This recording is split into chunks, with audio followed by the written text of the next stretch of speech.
Hello everyone, আসসালামু আলাইকুম। কেমন আছেন সবাই? তো এরকম ঝুম বৃষ্টিতে কান্না ভুনা খিচুড়ি খেতে ইচ্ছে করে। তো আজকে আমি আপনাদের সাথে শেয়ার করব বিফ ভুনা খিচুড়ি। চলুন আমি রান্না করতে কি নিয়েছি। তো এখানে আমি ২ কেজির চাইতে বেশি গরুর মাংস নিয়েছি। আর মাংসগুলো ছোট, ছোট করে কেটে নিয়েছি। আর এখানে হাড় সহ নিয়েছি। তো মাংসটা আমি মেরিনেট করে রাখবো। ওইজন্য এখানে আমি দিয়ে দিয়েছি ২ টেবিল চামচ পরিমাণ আদা বাটা, ১ টেবিল চামচ পরিমাণ দিয়ে দিয়েছি রসুন বাটা। আর এখানে দিয়ে দিয়েছি, এটা যেহেতু হাফ টিস্পুন, তো এখানে দিয়ে দিয়েছি আমি ১ চা চামচ পরিমাণ গরম মসলার গুঁড়া।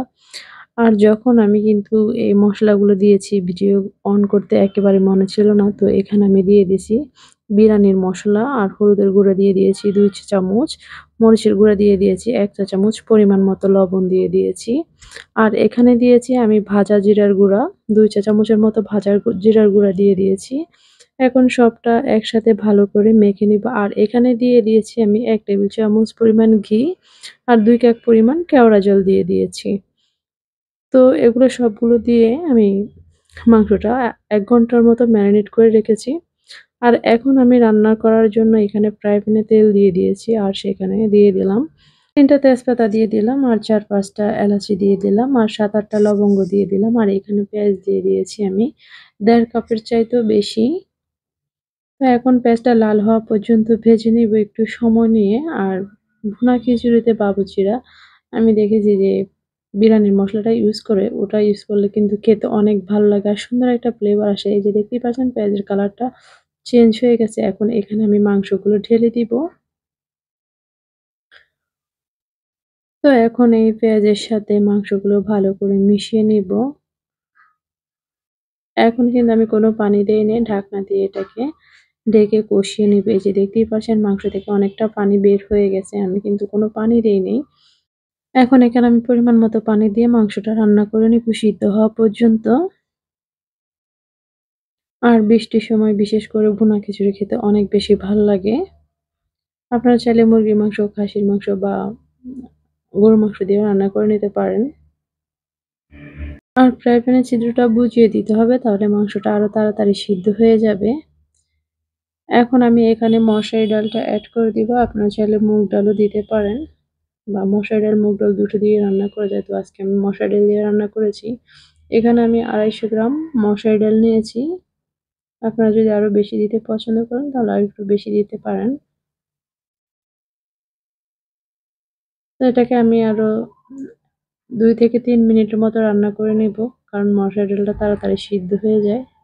আর এর মাঝে কিন্তু বারবার নাড়াচাড়া করে দিতে হবে, নাহলে কিন্তু নিচে পোড়া লেগে যাবে। তো এই যে আমার মাংসটা রান্না হয়ে গেছে। এখন এখানে আমি দিয়ে দিব, চাল দিয়ে দিব। আর এখানে আমি নিয়েছি ১ কেজির চেয়ে একটু বেশি চাল নিয়েছি। আপনারা আপনাদের পছন্দ অনুযায়ী নিতে পারেন। মাংসের পরিমাণ যদি বেশি হয়, ওই ক্ষেত্রে আপনারা চালের পরিমাণটাও বেশি দিতে পারেন। তো এখন আমি মাংসের সাথে চালটা ভালো করে মিশিয়ে নিব।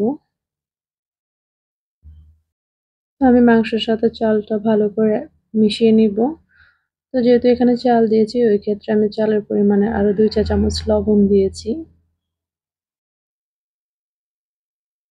আর দিয়ে দিলাম এখানে আমি ৪ চা চামচ পরিমাণ চিনি। এটা অপশনাল, আপনারা চাইলে দিতেও পারেন, আবার চাইলে নাও দিতে পারেন। তবে চিনিটা দিলে খেতে ভাল লাগে, আলাদা একটা টেস্ট আসে।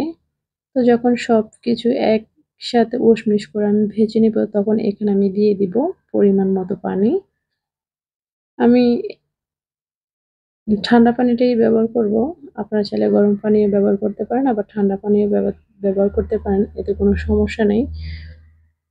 আর আমি কখনো মেপে দেই না, আমি কিন্তু ইঞ্চি মেপে দেই, খুন্তির ইঞ্চি মেপে দেই। তো যখন দেখতে পাচ্ছি যে এখানে ৪ ইঞ্চি পরিমাণ হয়েছে, মানে হাতের আঙ্গুলের ইঞ্চি পরিমাণ হয়েছে, তখন এটাকে নেড়েচেড়ে আর ঢাকনা দিয়ে ঢেকে রান্না করে নিব। আর এখন এখানে দিয়ে দিব আমি, এখন এখানে দিয়ে দিয়েছি আমি ৫ থেকে ৬ টা কাঁচামরিচ। আর আমি সবসময় ইঞ্চি মেপে পানি দেই, ওই ক্ষেত্রে কিন্তু কম বেশি হয় না, একেবারে পারফেক্ট হয়। তো একটু লবণটা হয়েছে কিনা চেক করে দেখেছি। যখন এই যে ব্লক চলে আসবে, তখন ঢাকনাটা সরিয়ে একটু নাড়াচাড়া করে দিতে হবে।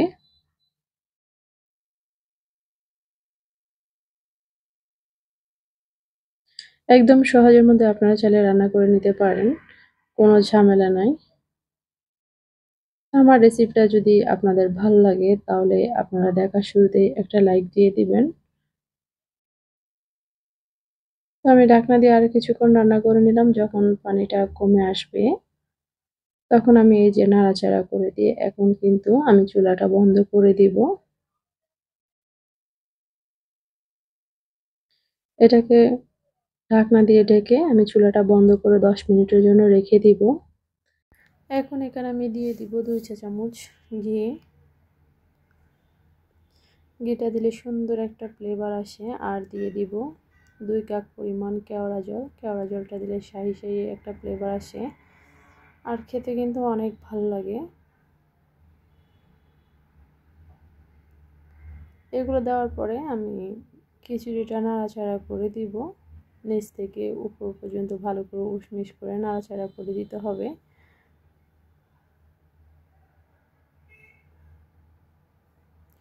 নাড়াচাড়া করে দেওয়ার পরে এটাকে ঢাকনা দিয়ে এইভাবে চেপে দিয়ে আমি লো হিটে একেবারে লো হিটে 5 মিনিট রান্না করে নেব।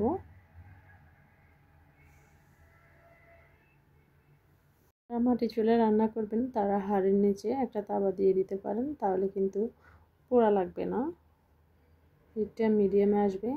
তো এই যে 5 মিনিট পর কিন্তু এই খিচুড়িটাকে আমি আবারও নাড়াচাড়া করে দিব, নিচ থেকে উপর পর্যন্ত উশমিশ করে দিব ভালো করে।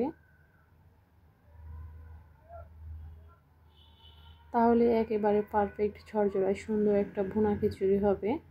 নরমও হবে না আবার শক্তও থাকবে না। এই যে চালটা কিন্তু ফুটে গিয়েছে, এই যে দেখুন কতটা সুন্দর হয়েছে। তো আমি এটাকে আরও 5 মিনিটের জন্য আগের মতো সেম শেপে লো হিটে 5 মিনিট রেখে দিব।